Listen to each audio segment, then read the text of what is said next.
Welcome to the show, everybody. I want to remind all of you to subscribe on YouTube. It's Film Talk Radio on YouTube. And we've got a very special guest today out of the special effects world from industrial light and magic, somebody who's worked on some of the biggest films of the year many, many times, and goes all the way back to films like The Abyss and Terminator 2 with James Cameron and so many more. Thanks for joining us and welcome to the show, Scott Ross. My pleasure. Scott, so tell me, how did you get started? Let's start at the beginning, if that's okay. I wanted to be a musician. I toured with the Miles Davis Band as a sound engineer. I toured with a bunch of other rock bands, again as a sound engineer.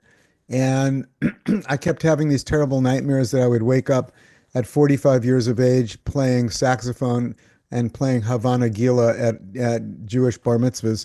And I decided that's not what I wanted to do.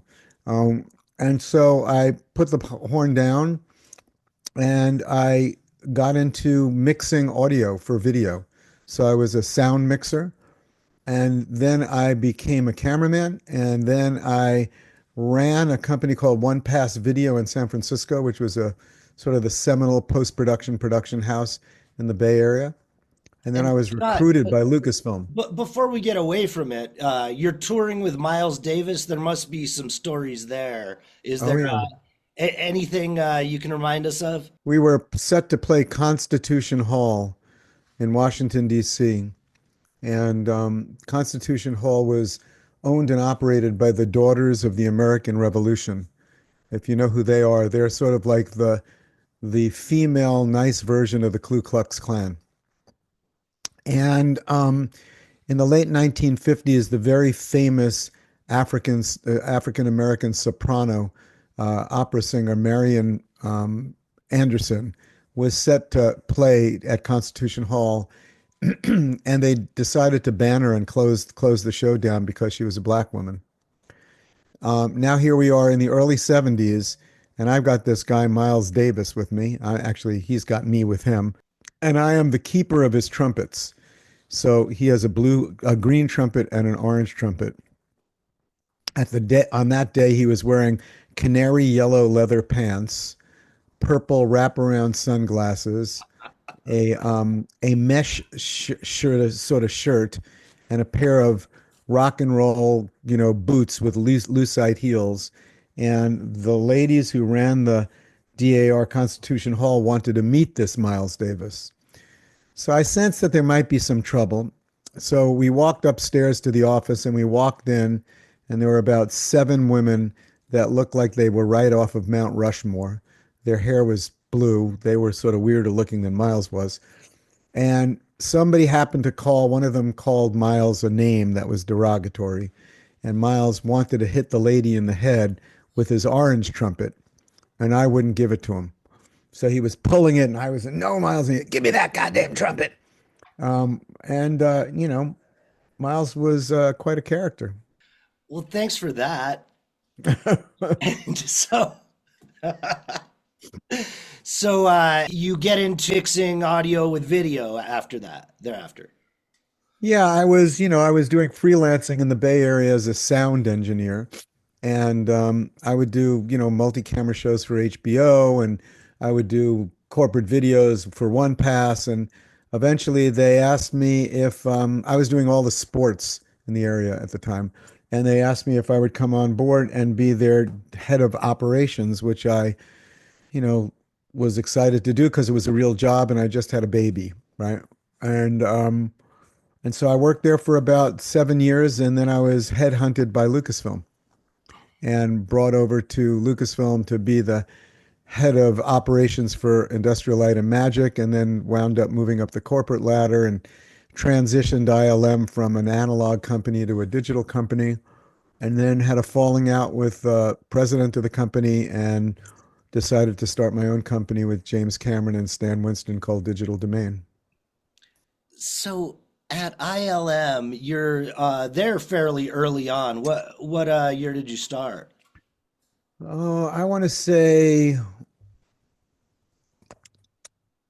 86. I was there from 86 to 92.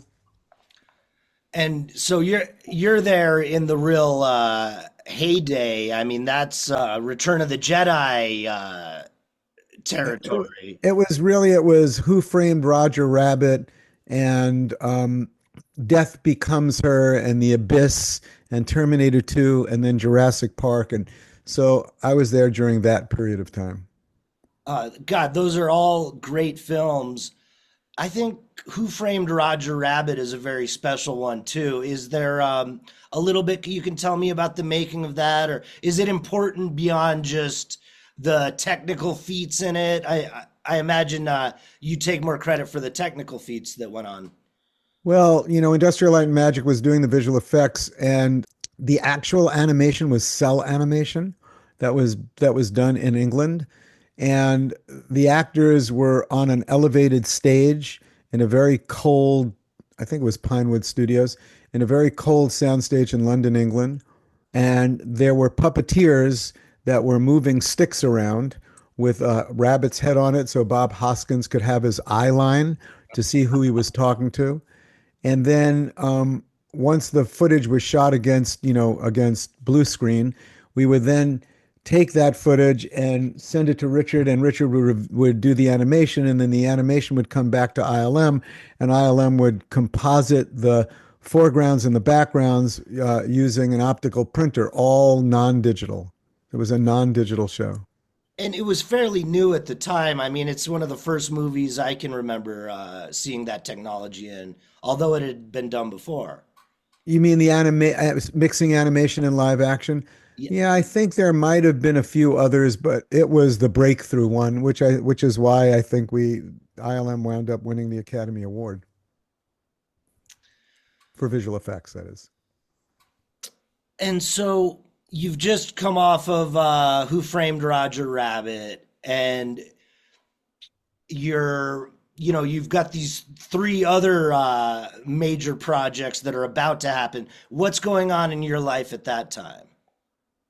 Well, when I first joined Industrial Light and Magic, in the Roger Rabbit world time, I had been running a company that was involved with video post-production and transputer-based computing and just a digital sort of sensibility of technology. But when I got to ILM, it was all photochemical and analog and film, and there was no digital nothing.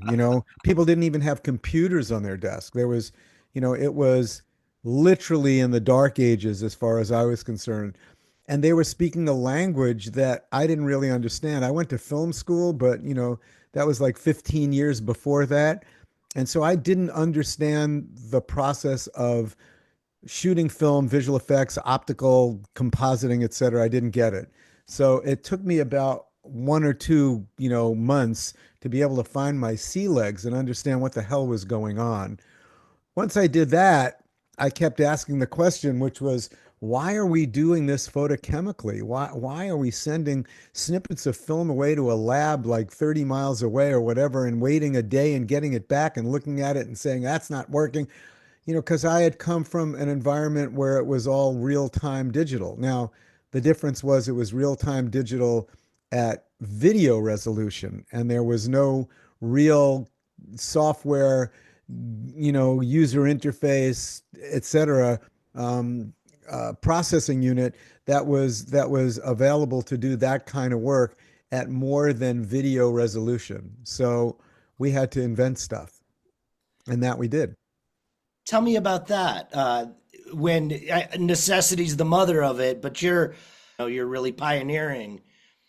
Well, it was a perfect storm. So, because I had come from one past where things were in real time and digital, and I had come to ILM and things weren't, and because there were things happening in the software and technology worlds that we were able, and because we used to own Pixar, and Pixar had developed a film recorder that took digital information and printed it back out onto film. Because at the time, the distribution was all celluloid. There were guys by the name of Frank driving around in trucks delivering canisters of film to movie theaters, right? So, there were things that had fallen in place. And I had decided that I was going to take the people that I work with at OnePass, the manufacturer called Quantel, which is an English company, and then SGI, which had Silicon Graphics, which had the computer capability, and Quantel that had a graphic user interface. I was going to put them all together, and we were going to develop this new sort of pipeline for digital filmmaking. And I decided that because we had worked in a digital format and video post production, that we should figure out a way to work in a digital format in film production and post production. And so we gathered the willing, as it were, in England that was Quantel's headquarters, and we pulled together all of these various companies that were providing different pieces of the digital film chain. They just didn't realize it, right? So there was no digital film pipeline at the time, and we were inventing it. And my hope was is that all of these corporations would get together and recognize that they had a piece of the puzzle, but if we all got together, we'd have the entire puzzle. But in traditional, typical American capitalist Western sensibilities, each one of the companies thought, screw that, we could do the whole thing. And so they went out to try to do the whole thing and they all failed. Every single Kodak failed, SGI failed, they all failed. And so at ILM, we were putting it together ourselves. So we figured out a way to use a film recorder and we figured out a way to use a film printer. And John Knoll, who was part of our team at ILM, he and his brother Tom Knoll had been developing this software called Photoshop. And so we had all of the pieces of the puzzle, and now we started to put them together, which ultimately changes, in my opinion, the history of filmmaking. Wow. And so I think when you get to, I guess I want to talk about the Abyss a little bit before we get to Jurassic Park. But are you using any of those once you get to the Abyss, or is that prior to this technology? No, by the time we get to the Abyss, we've already sort of figured out what the pipeline is and what the resolution was going to be. And so, a lot of the visual effects shot in Cameron's film, The Abyss, is actually computer generated material. The water weenie, the Terminator who walks through the bars, that's all CGI. What changes by the time you get to Jurassic Park? Well, there's a typical sort of sensibility of people that are in high risk businesses where they don't want to push things too far for fear of failing, right? So on Jurassic Park, uh, the work was going to be split up with three different houses. There's going to be Stan Winston, who would do the giant creature rubber dinosaurs. There was going to be ILM, which did the stop motion dinosaurs, right, with Phil Tippett, um, and then the live action shoot. There were a couple of guys at ILM, Mark DePay and Steve Williams, who had who had believed that they could actually create the dinosaurs in the computer. But the visual effects supervisor on the film, who was an ILM employee, was concerned that this might not work. And so one day, the two producers, Kathy Kennedy and Frank Marshall, came around to look at what we might be doing for their film. Stephen was shooting, Schindler's List, so he wasn't available. And Spaz and Mark DePay sort of set up a computer terminal where they were working night and day to try to develop this wireframe walking of the T-Rex. And on a tour that was not approved by the visual effects supervisor, they happened to walk past Steve's desk and his monitor and see the Tyrannosaurus walk cycle. And Kathy Kennedy said, "What's that?" And Spaz explained that he felt that he could do the large scale stuff in the computer and he could do it with computer generated imagery, not stop motion or go motion puppetry. And Kathy was taken by it. She went, "Yeah, let's do that." And so all of the issues that, Dennis Murin and the rest of the team who were at ILM were concerned about it not working. Now, once the producer said, let's do it, so the wheels changed, and now, again, history is made. And I guess we skipped over Terminator 2 a little bit in sequential order. I thought at the time I had never seen anything like that, right? The liquid metal, a lot of the look of that movie was brand new. Um, Plus, it was a huge movie. I mean, I think both Terminator 2 and Jurassic Park were the biggest movies of the year during their given year. Now, you are right on the verge of it becoming digital. How does it go? I mean, other than that meeting you just described, what are some of the other things that take you from some puppeteering and stop motion to pushing the limits of digital? Well, again, remember, as I said, it's a perfect storm. So things were happening within various industries that enabled this stuff to take place. So between, what was happening in software and what was happening in computers and CPUs and graphical interfaces and film recorders and film scanners, it was all sort of bubbling and happening. And at times, unbeknownst to the other pieces, right? We just happened to be in the right place at the right time.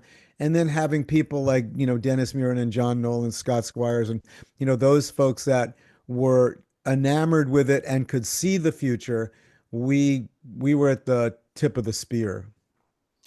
And so after Jurassic Park, does that change everything? Does it become a lot more exciting? Where do you go from there?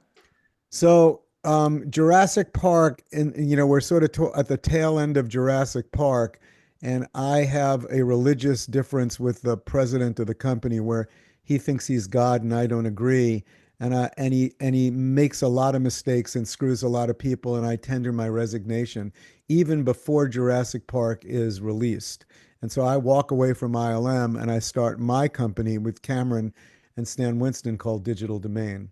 So for me, where it went was, forming my own company.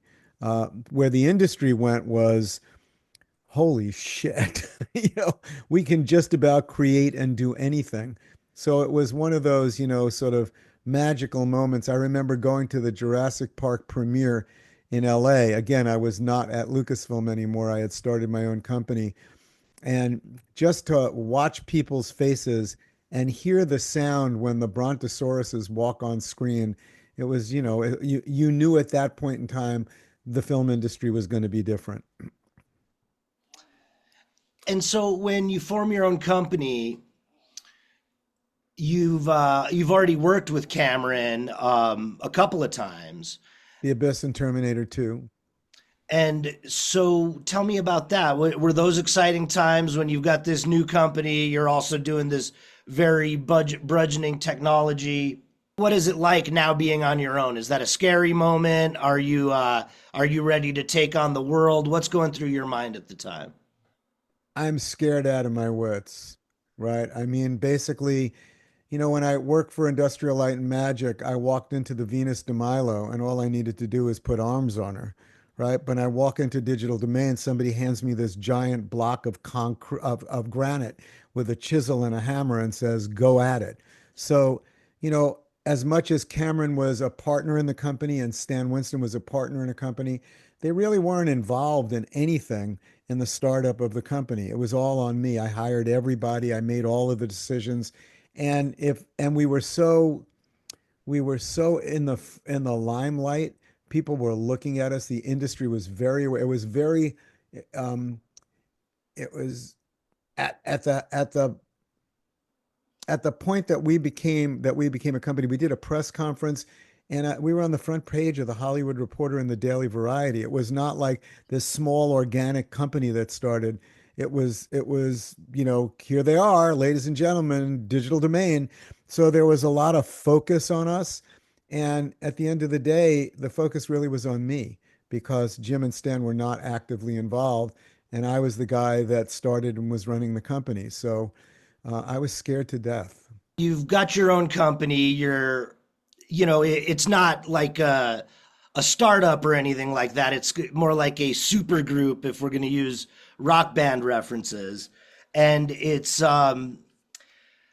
it's now you're on your own, and you may have enraged your former company. You're competing heavily for what's about to be the next medium that really takes over the movie business. Yeah, well, we named the company Digital Domain for a purpose, for a reason, because I was going to basically try to move towards a fully digital pipeline, which we ultimately did. And in our first year in 1993, we're nominated for an Academy Award for True Lies against Jurassic Park, and we lose to Jurassic Park. And we're also nominated and win the Cannes Golden Lion, the biggest advertising award. We win several Emmys, and we win Music Video of the Year award, the Rolling Stones' "Love Is Strange," and we're it's our first year, so we're like we hit the big time really, really quickly, and we grew from me to about 150 employees in our first year, and close to 1,000 employees in our third year. Yeah. And so you mentioned True Lies. What are some of the other pictures that came out early on that kind of really helped that growth happen? Oh, gosh, the growth, Fifth Element, which was the last model show that I think we ever did because we were building models and miniatures for the Fifth Element. Obviously, Titanic. Um, so we worked on Apollo 13 and Titanic and What Dreams May Come, which we won an Academy Award for. Uh, the Fight Club, Benjamin Buttons, a lot of big films. Yeah. Yeah, and I wanted to ask you about Fifth Element, but definitely about the models. Is there anything you can tell us about the models in Fifth Element, or what made that, such a special shoot, or how did the movie come out looking like it did, and how did you put a hand in that? Well, it's all about Luc Besson. Luc Besson is an amazing director. Obviously, he's French and he has a French style and sensibility, and so the film, is Luc. Uh, our art department did a bunch of designs as well as the art department on set, and we built large scale miniatures and models, which is the last time a shoot ever did that because it transitions to digital computer generated models. And Yeah, we're using motion control on that film, which, people don't really use motion control. It's the last, in my opinion, the last of the big old visual effects films that we got to work on. Old school visual effects films. And so what happens then? You've now conquered it all. You go from 150 to 1,000, or from 3 employees to 150 to 1,000 employees. What's happening now? What are you? Or I guess is that's before Titanic or right after Titanic that you have this growth in those We 3 years? did, I think we were doing Titanic and we were doing Dante's Peak and Volcano all at the same time. And we were in video games. We helped create with Mattel Barbie fashion designer. And we're doing lots of commercials. So the company had to expand because the business model for visual effects is so awful that you can't really make any money. You have all of the responsibility and none of the authority, and you're on a flat bid. So, when Jim Cameron says, I don't want those seagulls in that shot, I want these seagulls, that's on you, Digital Domain. It's not on Jim Cameron. So it's very, very different how production works versus post production and visual effects. We're on a fixed contract. And most of the work that we wound up doing had never been done before. So it's not science, it's art. And we're trying to figure it out as we're going. And we've already on our fixed contract. So you're sort of dead in the water before you even start. In fact, I used to say the good news is we got the gig, the bad news is we got the gig. And so once it's Titanic, I mean, it's winner of the Best Picture. It by far the biggest movie, not just of the year, but ever made. What's happening in your life then? That must have been a validating experience. Well, it was sort of validating to the extent that, the work is breakthrough and the company wins its second Academy Award. Is that true? Second or first? Might have been our first Academy Award. And but on the same time token, we wound up losing a lot of money. So on the heels of that, I got to fire a bunch of people. So it was not the best of times. It was really the worst of times. You come off and you take a breath and you're like, wow, we won the Oscar. Wow. And now I got to fire 200 and some odd people because we don't have the work. And because Cameron decided to take some of the work to our competition because we couldn't get the work done in time because he was still shooting.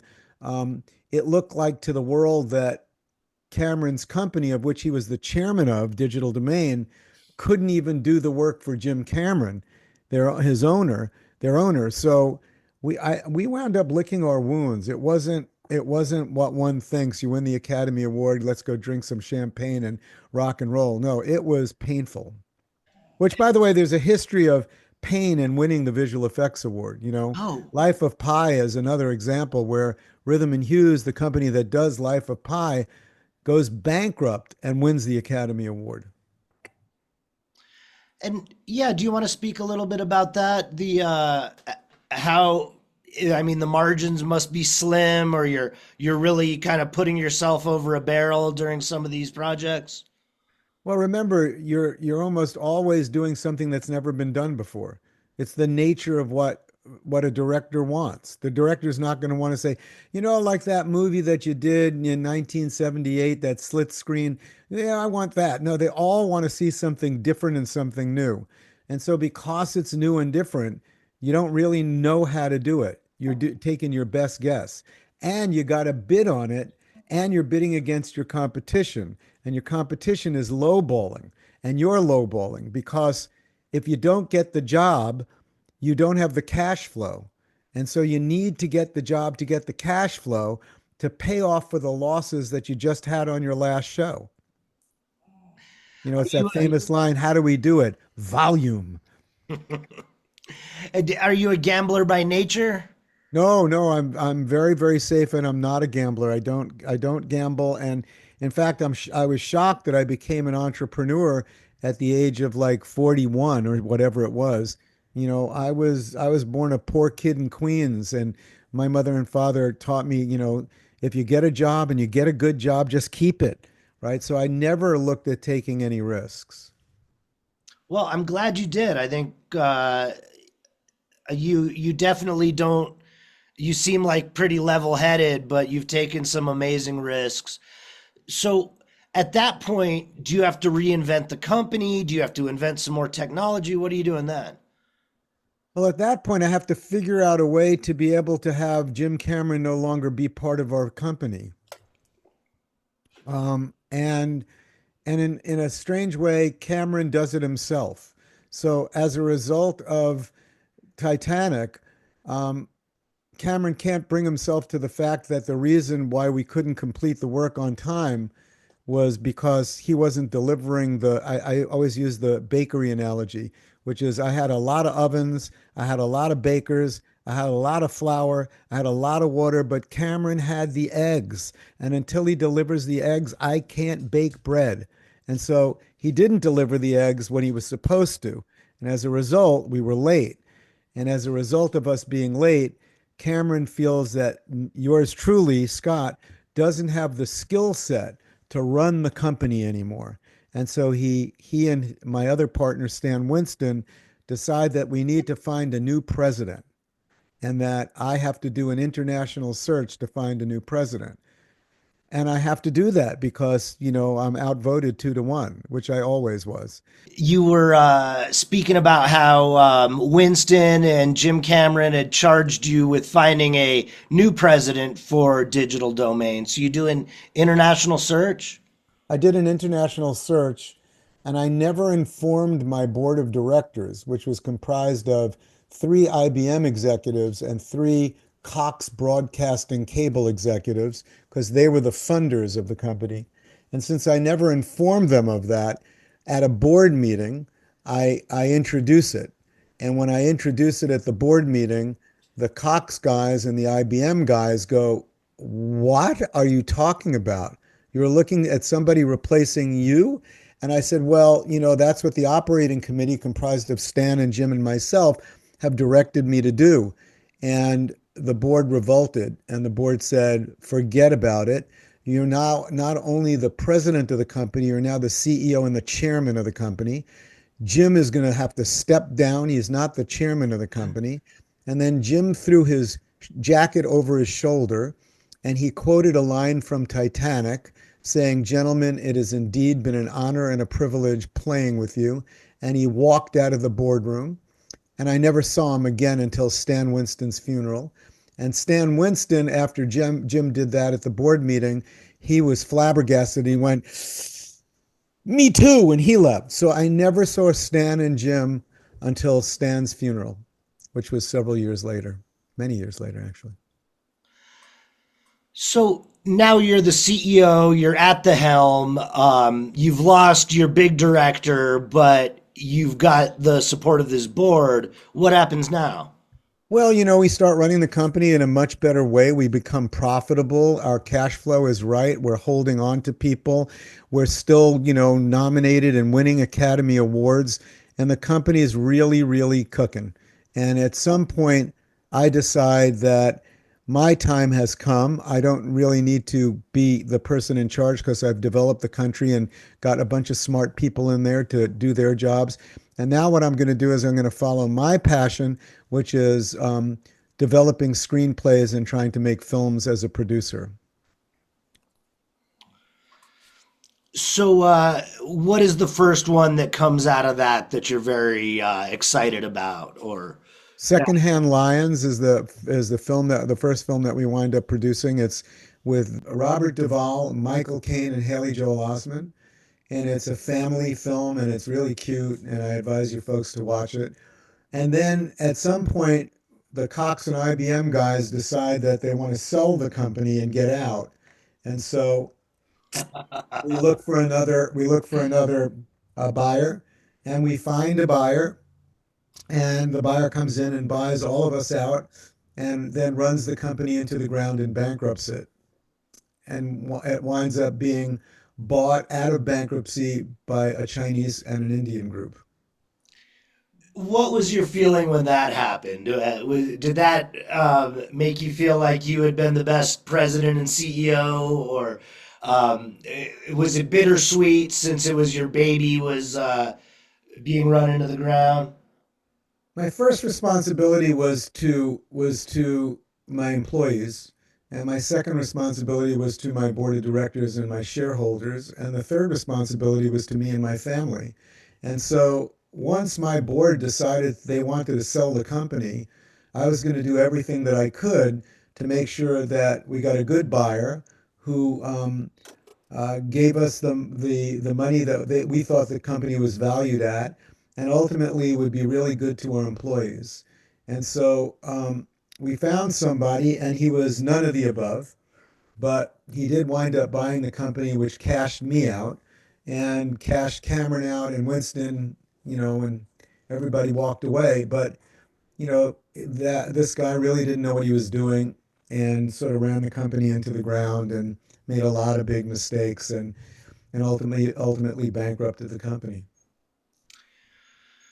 So, do you find yourself on your own again at that point? What do you do now? Well, at that point, I wind up cashing out because my shares were bought, and as I like to say, I didn't have FU money, but I did have don't bother me money.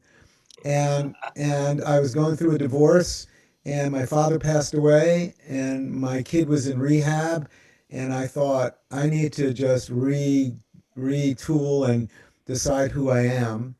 And so I took a couple of years off and licked my wounds and tried to understand who I was and what I could do. And then I wound up meeting a woman that I went to college with back in the late 60s, early 70s. I was divorced, she was never married, and we wound up marrying. And then I spent the next 10 years of my life traveling around the world and giving speeches and talking about now artificial intelligence, but back then about digital animation and feature film, et cetera, et cetera. And I live in Santa Barbara, and life is good. Excellent. So, Secondhand Lions, was there a movie after that you want to talk about, or? No, I had a bunch of movies I wanted to produce, but by the time we were starting to move forward on it, the company was sold, and I have a bunch of scripts right now that I'm still pursuing.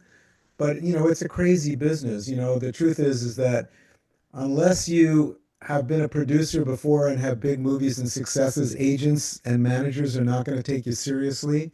And to get a movie made, you need elements attached, and the elements are, movie stars and/or movie star directors. So it's an uphill battle, and maybe something will happen on one of my five projects, and maybe it won't. And either way, I'm not heartbroken. It's like I'm Well, okay. and Scott, I think there were several at Digital Domain that we didn't get to touch on. Cinderella Man, I Robot, Day After Tomorrow, Star Trek Nemesis, How the Grinch Stole Christmas, X Men. I mean, um, these are some of the top special effects we've seen in film. Tell me a little bit about just getting that right look, the difference between it looking, I don't want to pick on any movie in particular, but we all know it when we see it, but it looking not the way you want it to look, and it looking as good as something like iRobot or Star Trek Nemesis. So it's all a matter of who your talent is. Within the company, as I said, we had anywhere between 300 and 1,000 employees at any given time, and we tried to hire the best and have great teams and have great interaction with the directors, and garbage in, garbage out. If you don't have great artists and you don't have the appropriate technology, chances are it's not going to look very good. So we were blessed in hiring all of the right people or most of the right people. And as a result, I mean, most of the projects that we were involved with were looked great and won awards and had big box office. And they must have all worked out of physical office in those days, right? Or are you breaking them up more into Oh, smaller you're talking about offices? Digital Domain? Yeah.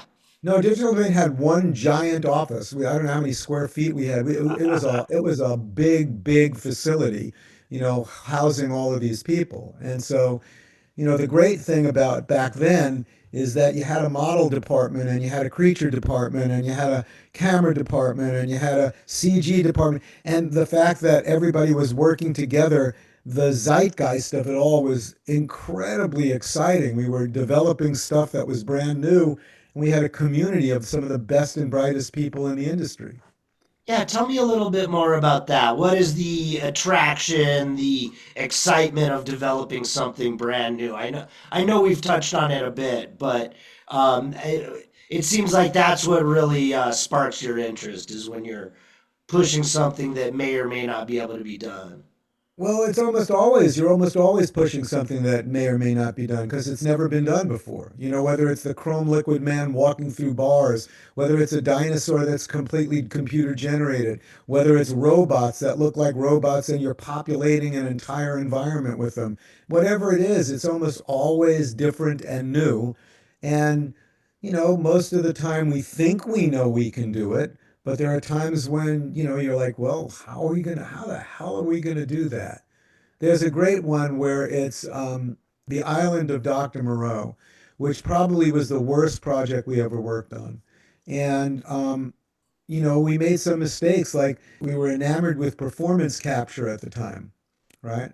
And so we were using the performance capture. There's a scene where one of the characters in the film, which is humanoid, is supposed to move like a tiger.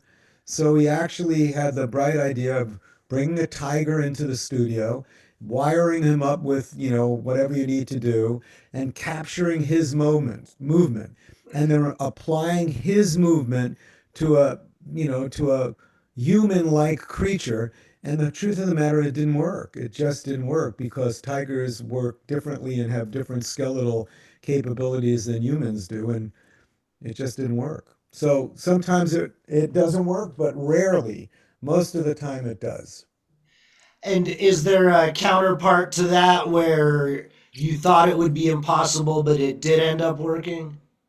Well, we never think it's impossible because I think if you think it's impossible, you wouldn't do it, right? So we always think it's possible, though we're not quite sure how to do it, and we're not quite sure if we can do it. But you walk in thinking it's possible. Everybody, this was Scott Ross. The book is Upstart, The Digital Film Revolution, Managing the Unmanageable, and it's available on Amazon and more. Paperback, Kindle, hardcover, and Kindle. hardcover, and soon to be audiobook. Thanks for joining us, and we'll see you next week.